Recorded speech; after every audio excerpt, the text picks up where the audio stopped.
Boa noite, irmãos, que a graça do nosso Deus esteja conosco, para que a gente cresça um pouco mais na graça e no conhecimento do Senhor Jesus Cristo. Nós estamos estudando sobre a comunhão dos santos, na Confissão de Fé de Westminster, trata a respeito da comunhão dos santos. Mas nós chegamos a encontrar, não é, nas Escrituras alguns aspectos interessantes. Pode pegar aqui. Deixa eu ver se está ali. Alguns aspectos interessantes a respeito da comunhão dos santos, né? Que é a relação de Jesus Cristo com essa comunhão. E que adiantaria essa comunhão nossa aqui se não houvesse a comunhão com o Senhor Jesus Cristo. Se Ele não estivesse aqui conosco, não daria em nada, não valeria de nada. Seria mais um encontro social como há aí no mundo e em todos os ambientes, não é? Então, nós ficamos de meditar nesse questionamento aqui. O que mudou no comportamento de Jesus nos dias de hoje? Nós vimos, né, que Jesus Cristo, referente ao templo, tá certo? Referente ao templo. Lembre aqui da igreja e lembre do tempo de Jesus, onde ele teve alguns comportamentos no templo. Primeiro, no templo nós vimos que ele estava diariamente ali, não só cultuando a Deus no sentido de receber ali, né, mas também dando o que podia para aquelas pessoas, o que ele tinha. Ele pregava a palavra, ele anunciava, ele instruía, isso desde moço, desde 12 anos de idade, e antes disso ele já estava no templo, né, porque os pais dele o levavam desde bebezinho. No entanto, a gente viu também um zelo dele extremo, não é? Quando ele chega no templo e está ali os cambistas vendendo e está aí fazendo comércio do templo, a Bíblia diz que ele derrubou as mesas, virou as bancas, expulsou os cambistas, não é? Fez um chicote com a corda e aí botou todo mundo para sair dali. E a Bíblia diz que isso é uma profecia, né, que se cumpriu também, onde dizia que o zelo da tua casa me devorará. Ou seja, ele ia ter tanto zelo que ele ia ser consumido por esse zelo, quando vissem que as pessoas não estavam honrando o templo como deveria ser honrado. A questão é, o que vocês acham que mudou, ou se mudou, do comportamento de Jesus Cristo diante do templo e diante agora da igreja? Tu acha que mudou alguma coisa? O que seria alguém? Tá ligado? Pode falar. Do tempo de Cristo até hoje mudou muitas coisas, né? Primeiro, antes dos dias de Cristo, já tinha mudado porque o evangelho daquela época, os crentes, a igreja do tempo de Cristo, ela já tinha se corrompido. Jesus vai, chega, ensinando, mostrando a realidade aos falsos fariseus e hipócritas e tantos que tinha ali naquele período de tempo, escribas, que eram todos falsos, a um evangelho pragmático, onde as pessoas que eles queriam que fosse do meio deles eram os que tinham sucesso, e os outros eram rejeitados. E hoje em dia, tu acha que está nesse ritmo ou não tem mais isso? Hoje continua talvez pior que nos tempos de Cristo. Pronto, então veja bem, isso aí você falou do comportamento da igreja, do comportamento da liderança e tudo. Mas eu queria que você me falasse um pouco a respeito do comportamento de Jesus Cristo no templo lá para o comportamento dele hoje. Você acha que mudou algo? Não, no tempo do tempo de Cristo ao tempo de hoje, Jesus é o mesmo. Ele exige o mesmo modo, agora que os homens não fazem segundo ele exigem. E os irmãos, o que tem a dizer a respeito disso? Tem algum parecer? Espera aí, vê esse carro.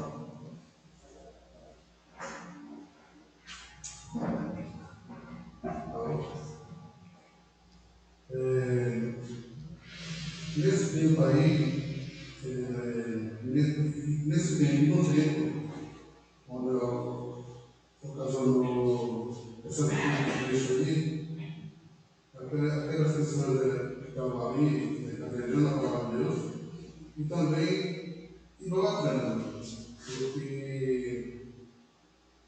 eles usavam moedas na época, moedas que tinham imagens pagãs, né? Então, eles recebiam dinheiro que tinha a imagem de como se fosse o produto de algum santo, é uma idolatria. Então, estava profanando o templo, porque estava recebendo aquilo. E também estava mercadeando a palavra de Deus. E Cristo se virou com isso, né? E fez tudo aquilo. Derrubou, quebrou, expulsou. Então, Cristo hoje, ele é o mesmo Deus, certo? Só que ele age de maneira diferente. Então, hoje também existe, né, em algumas igrejas também idolatrias, existe também gente mercadeira na palavra de Deus, né? Mas essas pessoas aí também vão ser castigadas também, entendeu? Só que a maneira de agir é diferente. Deus não vai entrar lá no templo, vai destruir assim. Então, mas ele vai, aquelas pessoas podem vir a ter algum tipo de castigo, condenação, se for motivo de condenação, a condenação deles vão ser também acrescentadas, quer dizer, vão ser aumentadas.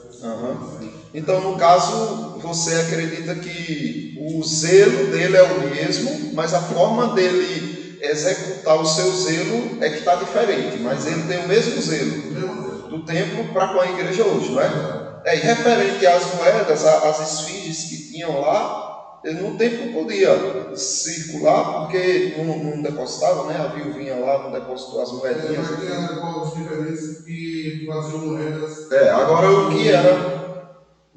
Isso, o que era de idolatria, assim, tudo realmente era proibido de se ter no templo, né?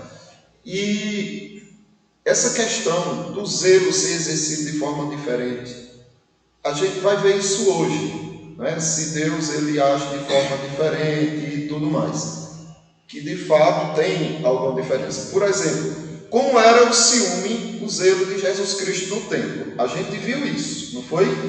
E a gente vai ver se há um zelo hoje na igreja, tá certo? Por exemplo, vamos dar uma olhadinha aqui no texto. Tendo Jesus entrado no templo, expulsou todos os que ali vendiam e compravam. Também derribou as mesas dos cambistas e as cadeiras dos que vendiam pombas. E disse-lhes, está escrito, a minha casa será chamada casa de oração, vós, porém, as transformais em covil de salteadores. Então, vejam bem, o que Jesus Cristo está dizendo aqui? Qual é a diferença entre esse texto de Mateus para o texto de Marcos? Mateus capítulo 12, versículo 13, é isso que nós lemos. E Marcos, eu quero que vocês prestem bem atenção nesse texto e olhem para o outro para ver se tem alguma mudança. Nós temos que ter essa percepção. Marcos capítulo 11, versículo 17, que diz assim: e aí ele não permitia que conduzisse qualquer utensílio pelo templo, também nos ensinava e dizia, não está escrito, a minha casa será chamada casa de oração para todas as nações. Existe alguma diferença do relato de Mateus para o relato de Marcos ou não? Tu vê alguma diferença também aí? Veja só, em Marcos ele diz assim, a minha casa será chamada casa de oração, vós porém as transformais em covis salteadores. Em Mateus, em Marcos ele diz, a minha casa será chamada casa de oração para todas as nações. Há alguma diferença aí? A diferença é pouca, porque quando ele já tinha proibido, né? Sim. Que as pessoas não podiam fazer a casa do Senhor a casa de salteadores ou de ladrões, sim, nem de covil de ladrões, né? É a mesma coisa. E o nome que ele dá à casa dele? A casa será chamada casa de oração. Certo. O zelo. Isso é o que ele diz. Pelo tempo, né? Isso. Que ele diz em Mateus. Mas os irmãos observam alguma diferença em Marcos?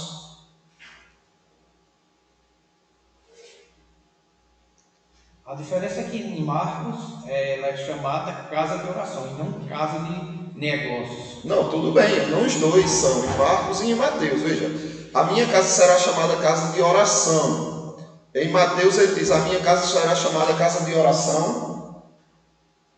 E ele diz alguma coisa a mais ou não? Para todas as nações. Entendeu? Para todas as nações. Só que isso é curioso, porque o templo era para quem? Para os judeus. Para os judeus. Marcos revela uma coisinha aqui, um detalhe a mais. É casa de oração para todas as nações. Então, a gente tem que lembrar que as nações iam para lá, tinha até o pátio dos gentios. Mas aqui também está incluso uma promessa que Deus fez a quem? Aos gentios. Para os gentios. Mas ele fez essa promessa para os gentios a quem? A quem Deus fez a promessa de que os gentios seriam alcançados? Ele relata para Israel, povo de Israel. Mas a primeira vez que ele diz isso, no caso, Mateus. ao nosso pai. Lembra que ele fez para Abraão essa promessa? Isso. Em Abraão seria abençoado quem? Todas as nações. Todas as nações da terra. Então aqui a gente já começa a ter uma breve noção de que Jesus Cristo não está falando desse zelo só para o seu tempo. Porque os gentios ainda iriam entrar depois da morte dele. Mas ele já está dizendo, olha, que a minha casa, a minha igreja, a igreja será chamada igreja de oração para todas as nações. A minha casa será casa para todas as nações. Então daí a gente começa a entender o seguinte, que Jesus Cristo ele teve esse zelo lá com o templo, mas que não ia parar lá, ia continuar no decurso da história. Por quê? Porque quando os gentios entrassem, quando as nações entrassem, ainda seria casa de oração. Vejam só outro detalhe aqui, em Marcos. E foram para Jerusalém. Entrando ele no templo, passou a expulsar os que ali vendiam e compravam. Derribou as mesas dos cambistas e as cadeiras dos que vendiam pombas. Não permitia que alguém conduzisse qualquer utensílio pelo templo. É esse mesmo zelo que ele sente hoje. O Senhor Jesus derramou a sua ira lá. Ele continua derramando sua ira aqui? Sim. Pelo cuidado e o zelo que ele tem? Sim. Pega aí, fala aí. Sim. Tu, depois o irmão Lorival, depois Altamir. Continua, né? Porque quando a igreja não está seguindo corretamente o protocolo de Deus, ela está ficando manca, e quando ela está ficando manca, ela pode ser transformada em uma figura de Satanás, né? Isso. Então, ela está sobre a igreja. Isso. Entendeu? Passa, cadê? Ou passa para o irmão Lorival dali atrás. O senhor concorda com isso, irmão? Concordo, porque se a gente for analisar, a gente vai ver que em Corinto, quando se refere àquelas igrejas que são chamadas sinagoga de Satanás, que faz aquelas curas, aqueles milagres, se titula como se fosse apóstolo, como condomínio, com outras igrejas da prosperidade que só prega distorcendo o evangelho. Lógico que Cristo não está satisfeito com isso, porque isso aí são coisas que não levam o homem a se aproximar de Cristo, e sim coisas do demônio. Muito bem. Esse ponto que o irmão tocou, a igreja de Corinto, me fez lembrar de um detalhe também que se aplica a essa passagem aqui, desse zelo de Deus. Só que é tão bom assim a gente ter essa interação, porque a gente vai lembrando de outros aspectos que faz com que a gente traga outras informações para o estudo. Altamir, tu ia falar o quê? Sobre o zelo da casa do Senhor. Cristo continua mesmo zeloso. Os seus zelos ainda continuam com a igreja. A ira de Deus, a santa ira de Deus. Cristo aí vai, derrama sua ira nesse tempo, forma a igreja da nova aliança, em Cristo e seu sangue, e colocou essa responsabilidade para os pastores. Isso. E os pastores de hoje em dia não têm responsabilidade com a palavra de Deus. Por isso que o povo de Deus sofre, peca para não conhecer o Senhor. Embora que temos uma igreja e reconhecemos que ela habita segundo as Escrituras de Deus. Saindo desse evangelho, já não é mais evangelho, é casa de ladrão. É verdade. Veja bem, quando o irmão Lorivaldo falou da igreja de Corinto, eu lembrei de uma situação. A igreja estava se reunindo e era até para ceia. Havia a reunião dos irmãos, como a gente está aqui, só que em dia de ceia, Santa Ceia, só que alguns estavam fazendo baderna com a Santa Ceia, né? Comendo na frente dos outros, misturando o ágape com a Santa Ceia, né? Se embriagando, um monte de coisas que eles estavam praticando, que estavam profanando o templo. Vocês lembram qual foi a ação de Deus para corrigir aquilo? Matou muitos irmãos, né? O apóstolo Paulo diz, olha, e é por causa disso que tem não poucos que estão doentes e muitos que dormem, ou seja, que já morreram. Há o zelo ou não? Mantém-se o mesmo zelo. E é por causa disso que você começa a observar como é o ciúme, o zelo de Jesus pela igreja hoje. Veja só esse texto de Paulo aos Tessalonicenses, 2 Tessalonicenses, capítulo 1, do 6 ao 8. Veja o que Paulo diz aqui. E se não, é como se fosse uma evocação a que Jesus haja em conformidade com aquilo que ele agiu quando expulsou os cambistas do templo. De fato, se de fato é justo para com Deus que ele dê paga tribulação aos que vos atribulam a vós outros, que sois atribulados, alívio juntamente conosco, quando do céu se manifestar o Senhor Jesus com os anjos do seu poder, em chama de fogo, tomando vingança contra os que não conhecem a Deus e contra os que não obedecem ao Evangelho de nosso Senhor Jesus. Então, Paulo aqui, ele está fazendo uma oração ou expressando um desejo. Qual é o desejo de Paulo para com aquelas pessoas que andam atribulando a igreja? Que andavam atribulando a igreja de Tessalônica. Qual era o desejo de Paulo? Que essas pessoas acontecessem o quê? Se de fato... que Deus dará o paga a eles. Isso. Se de fato é justo para com Deus que ele dê em paga o quê? Tribulação aos que vos atribulam. Então, o que Paulo está dizendo aqui é justamente isso. Senhor, veja aqueles que são inimigos da igreja, que estão pervertendo a igreja, que estão atribulando a igreja, e pague a eles com essa tribulação que eles estão trazendo para a igreja. Então, há esse zelo, não só nos dias atuais, como também no dia do juízo, que Paulo ele diz assim, que o Senhor trará conforto. Não se preocupe, igreja. Ele traz os dois aspectos. Não se preocupe, igreja, com essa tribulação. Deus vai dar paga a eles. E também eles sofrerão no dia do juízo. Vocês receberão consolação. Mas eles serão banidos da presença do Senhor. Quando o Senhor Jesus se manifestar com seus anjos, com os seus anjos, no seu poder, em chama de fogo, tomando vingança contra os que não conhecem a Deus e contra os que não obedecem ao Evangelho de nosso Senhor Jesus. Ou seja, tanto contra aqueles que estão fora da igreja, quanto contra o joio que está dentro da igreja. Aqueles que não conhecem o que a igreja apresenta, porque não estão nela, e aqueles que estão nela, mas não obedecem, sofrerão punição de juízo eterno. Passa ali, depois o irmão Lorivaldo, depois o irmão Osmar.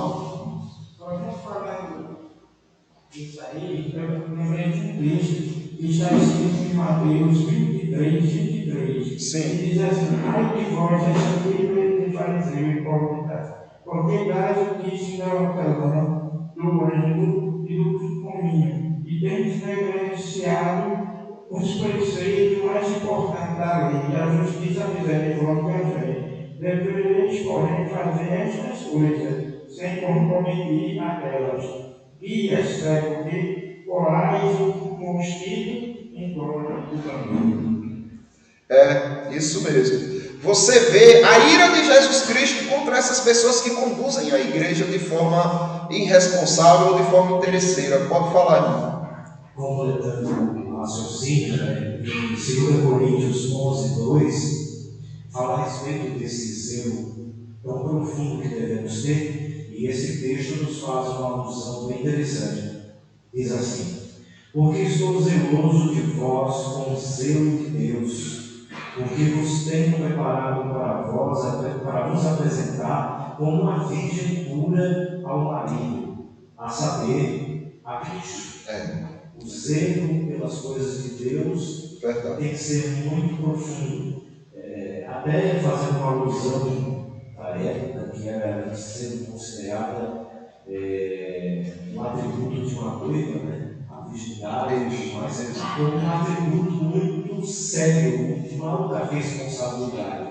Esse zelo que tenhamos com as coisas de Deus e, em especial, quando se fala aqui em 2 Coríntios, a Cristo, em especial. A falta de cuidado com aquilo que é levado ao púlpito das igrejas, aquilo que é levado aos irmãos, é um cuidado pastoral, onde a gente, como fiel, a gente enxerga das igrejas e a gente enxerga essas falhas. Mas, ao mesmo tempo, nós, como igreja, não igreja física, tijolo, mas igreja pelo mundo espalhada, o corpo de Cristo, o nosso testemunho, o nosso trabalho, a nossa desenvoltura, o nosso zelo de estar na casa do Senhor, o nosso zelo de presenciar, o nosso zelo de orar, o nosso zelo de ler as Escrituras, o nosso zelo de aprender, o nosso zelo de andar em santidade. Então, esse zelo, todo esse cuidado em Cristo, que nos remete à santificação. Isso mesmo. Muito bom o senhor tocar nesse assunto, porque a gente pode separar um dia de estudo só para isso, né? A gente está falando do zelo de Cristo para com a sua igreja. Mas, e qual é o zelo que Cristo quer que a gente tenha?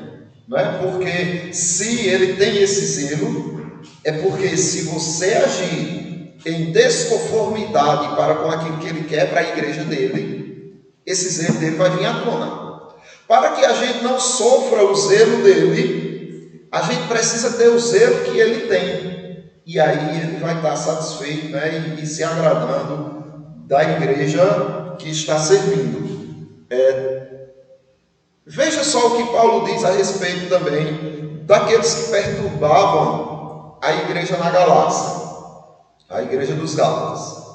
Tomara até se mutilassem os que vos incitam à rebeldia. O que quer dizer isso? Tomara até se mutilassem.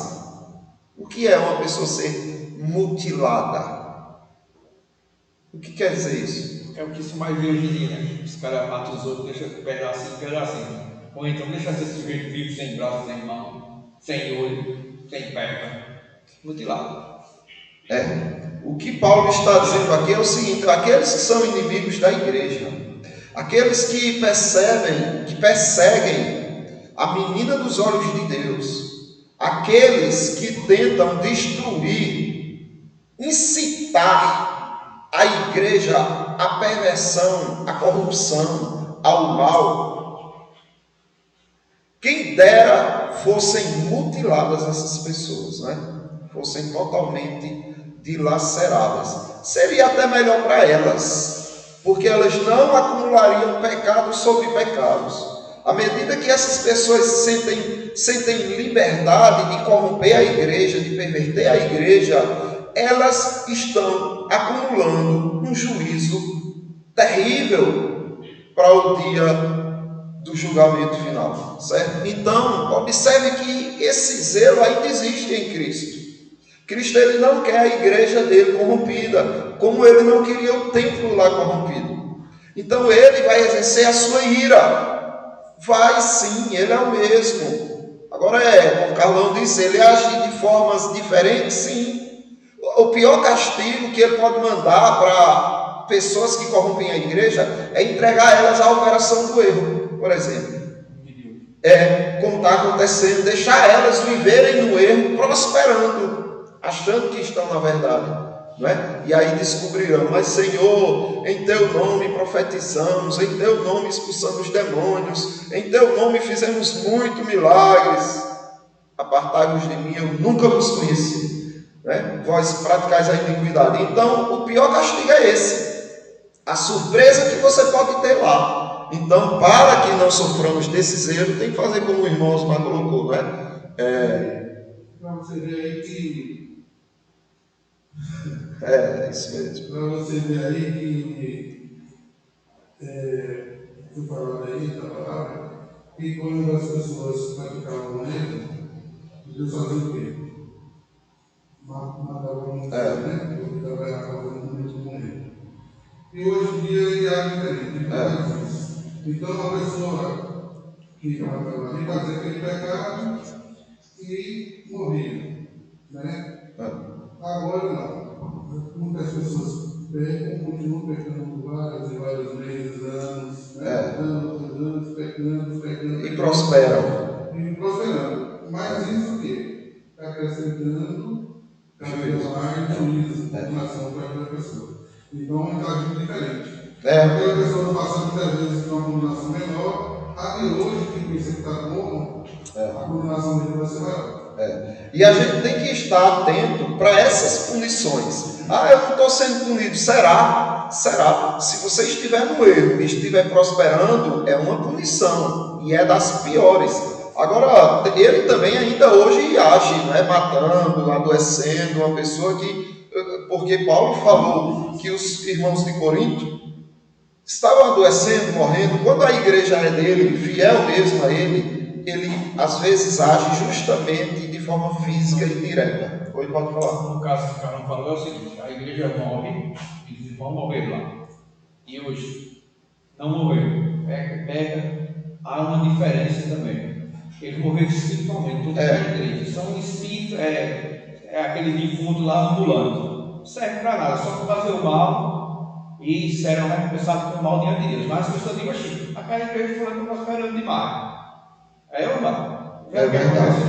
É o seguinte: hoje, o maior inimigo do evangelho é o falso evangelho. E onde o povo vai? O falso evangelho, porque é o pronto evangelho.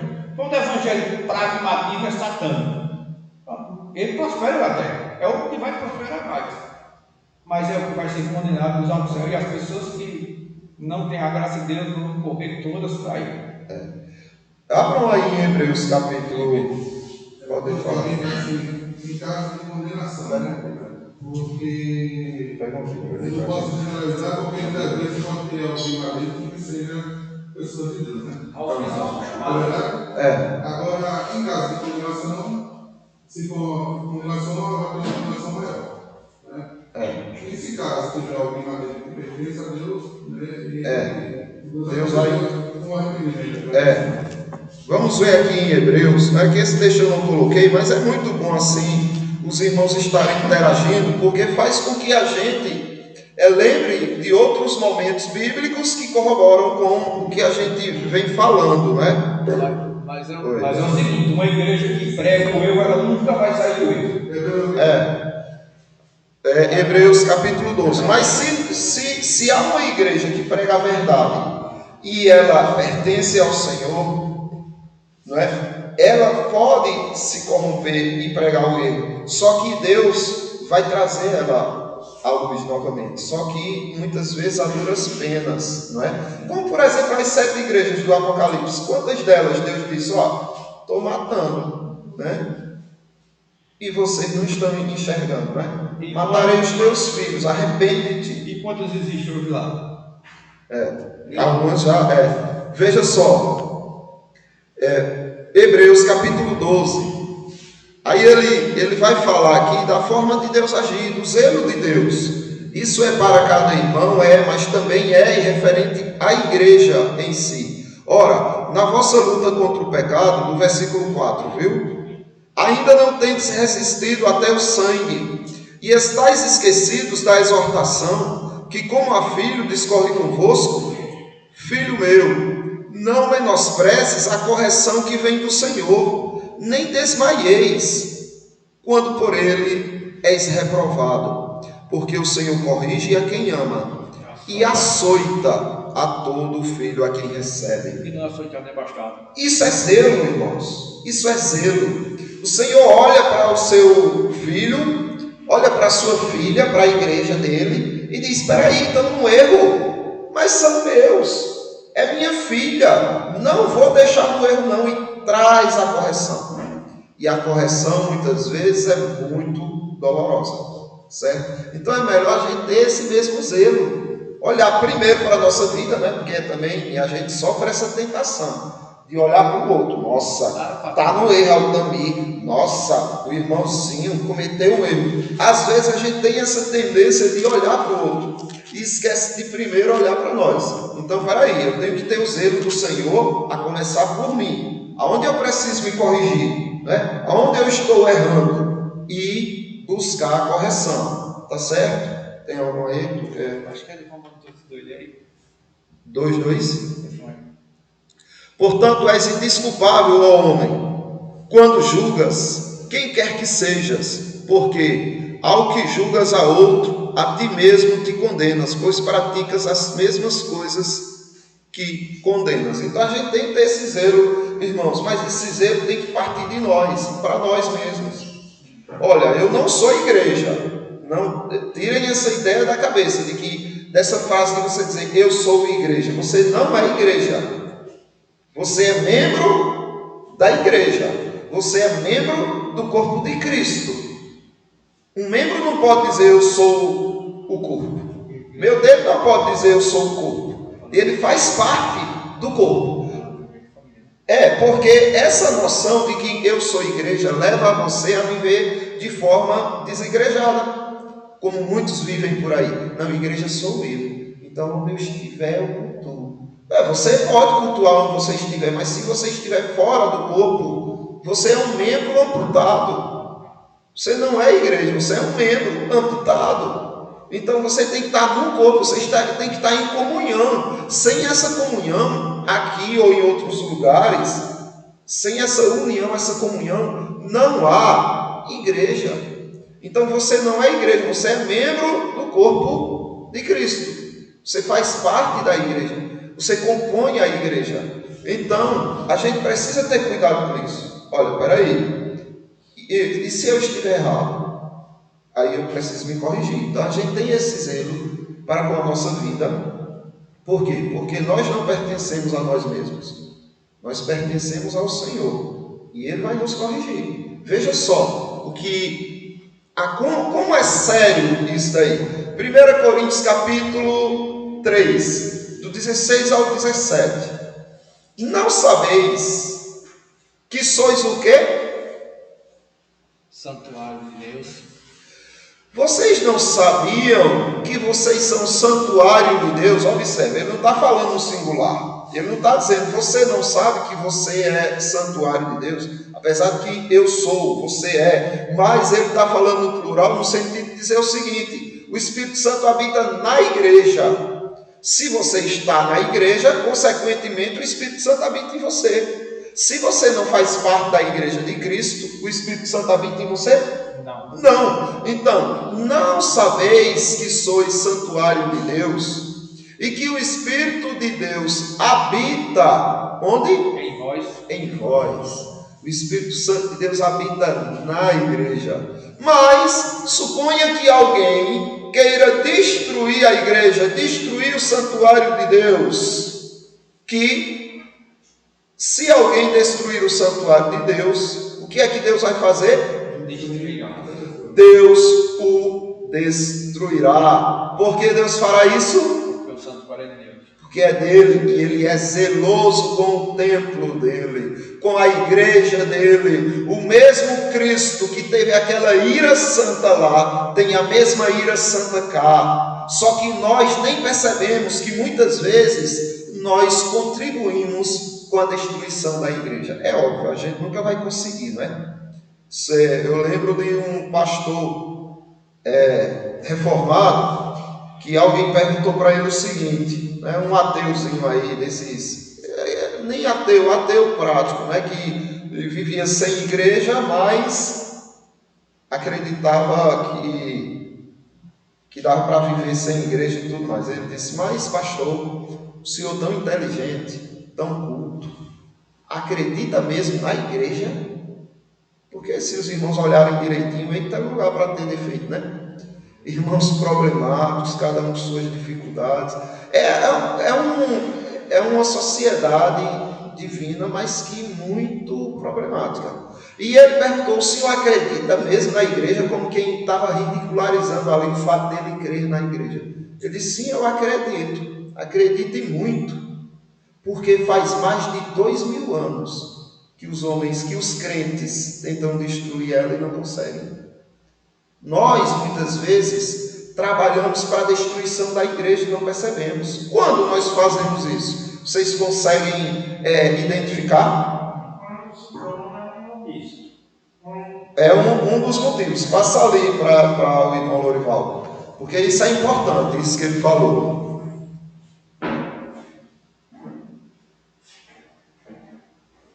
Às vezes acontece até na igreja reformada mesmo. Aquele vídeo que está sempre à frente pregando é uma pessoa que se preocupa só em pregar o evangelho. O evangelho perfeito, bonito, mas não está preocupado com o membro da igreja, os problemas que tem na igreja. Porque se a igreja for perfeita e não tiver nenhum problema, eu não fico nessa igreja, porque essa igreja não é Deus. Porque se tem uns problemas, é para ser corrigido.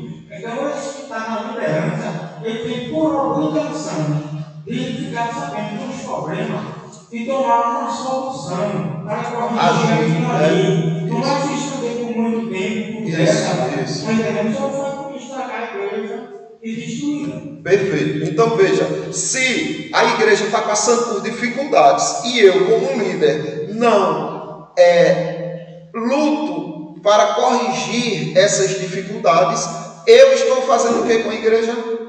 Destruindo a igreja. Pelo menos eu nunca vou conseguir destruir a igreja no todo, mas pelo menos eu estou trabalhando para a destruição da igreja. Seria um meio, a omissão. Tem outro meio que nós como crentes trabalhamos. Eu vou falar, por exemplo, e vocês me dizem se é ou não. Um crente que não ora, ele está trabalhando para a destruição da igreja ou não? Sim, porque a oração é um meio estabelecido de graça para que Deus edifique a sua igreja. Se eu não prego o evangelho, eu estou trabalhando para a destruição da igreja ou não? Sim. Sim. Se eu vivo uma vida escandalosa, eu sou santo na igreja e maltrato minha esposa, meus filhos e meu vizinho fora, eu estou trabalhando para a destruição da igreja ou não?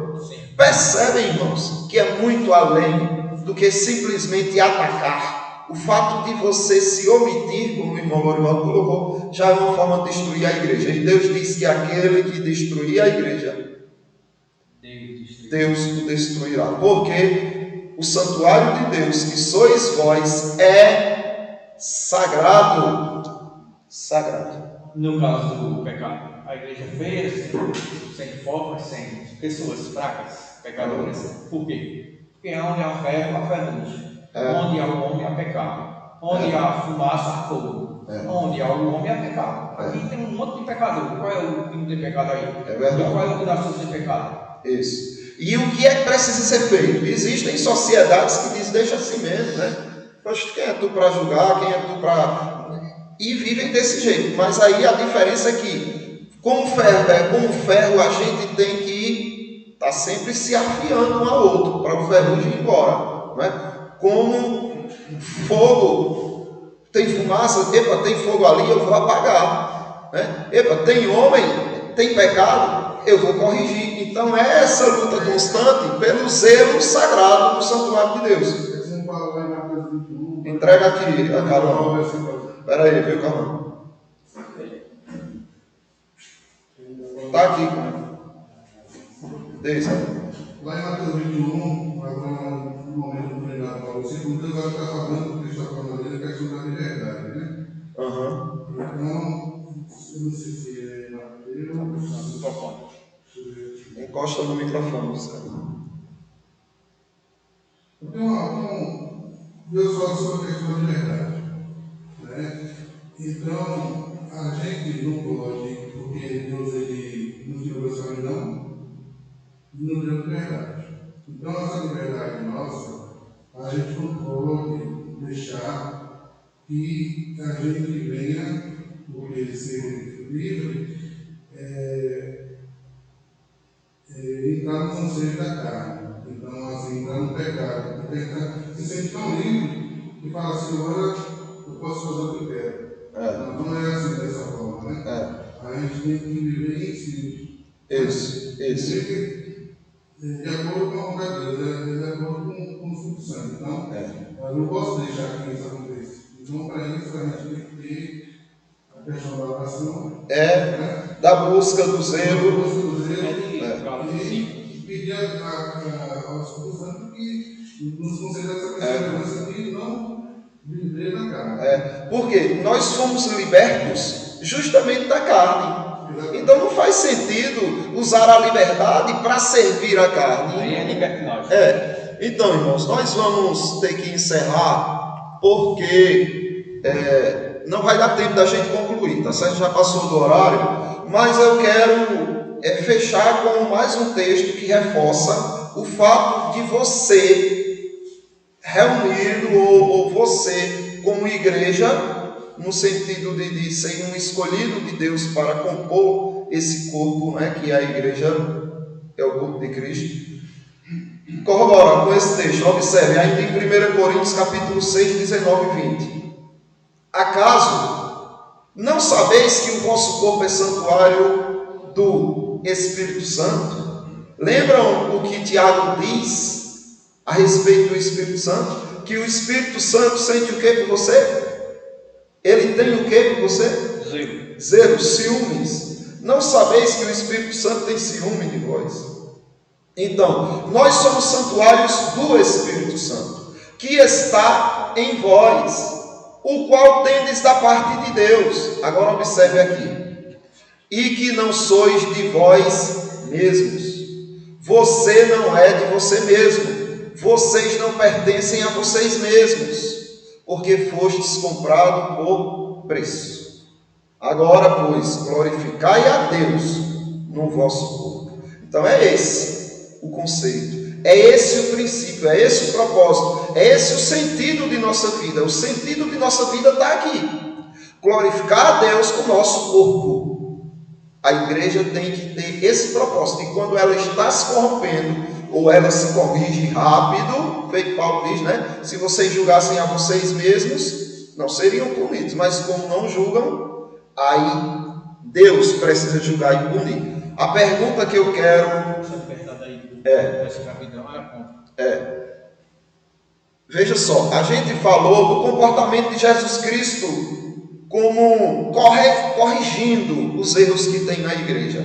Mas e diante de uma igreja fiel? Como é o comportamento de Jesus Cristo? É semelhante ao comportamento que ele tinha no templo? Ou é diferenciado? Como era o comportamento de Jesus Cristo quando, por exemplo, ele entrava no templo e não via nada de errado?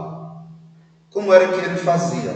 E como é o comportamento dele diante de uma igreja fiel? Nós veremos isso na próxima terça, tá certo, irmãos? Vou deixar os textos para que os irmãos meditem e vejam como Jesus Cristo agia lá e como ele age atualmente no meio do seu corpo, tá certo? Sim, então aí o irmão já está dando spoiler, né? Mas aí o irmão vai, estuda, lembra quais são os textos que falam do comportamento de Jesus Cristo atualmente e a gente comenta aqui, tá certo? Aí hoje a gente falou mais da questão da punição, né? também tem a parte também que essa parte que tem muita lição dele, que ele fala de amor, da fé, das obras da fé, né? E também a esperança que ele tem, a promessa de voltar, né? Isso daí. Mas eu quero que vocês tragam textos que mostram o comportamento de Jesus Cristo atualmente, ou antes ou atual. Ó, Jesus Cristo, quando ele não estava vendo coisas erradas no templo, como era o comportamento dele lá? A Bíblia diz? Sim, e hoje? Qual é o comportamento dele aqui, agora, nesse momento, por exemplo? Se estamos sendo fiéis a ele, os irmãos acreditam que ele está aqui agora ou não? Está. Qual é o comportamento dele agora, por exemplo? A Bíblia diz, tá certo? A Bíblia mostra. Eu só quero que vocês pesquisem, mas eu vou deixar capítulos. Então vocês leem o capítulo todo, aonde vocês veem um versículo que trata do assunto, aí vocês meditam. Eu não quero contar já o versículo, porque vai ficar fácil demais também. Eu quero que vocês vasculhem, tá certo? E não precisa ir só nos versículos que eu colocar, não. Estudem mais questões, tá? Vamos orar ao nosso Deus. A Eliane nos conduz agradecendo. Passa para a Eliane aí. Não, mas é porque senão não sai o som aqui. Entrega aí, entrega aí, cara. Quando eu fechar os olhos, entrega, cara. Vamos orar. Senhor, nosso Deus, nosso Pai, ele agradece mais um mês. Amém. Para na tua graça, para aprender a tua palavra. Amém. Que Deus abençoe cada um que esteja na sua igreja. E Deus tenha misericórdia de todos nós. Amém, Senhor. E essas palavras que saem daqui agora, Senhor, que seja do teu graça. Amém, Senhor. Que Deus abençoe todos nós. Amém, Senhor. Em paz, na graça. Eu te peço e agradeço em nome do Senhor Jesus. Amém, Senhor. Amém. Pronto, irmãos. Vamos.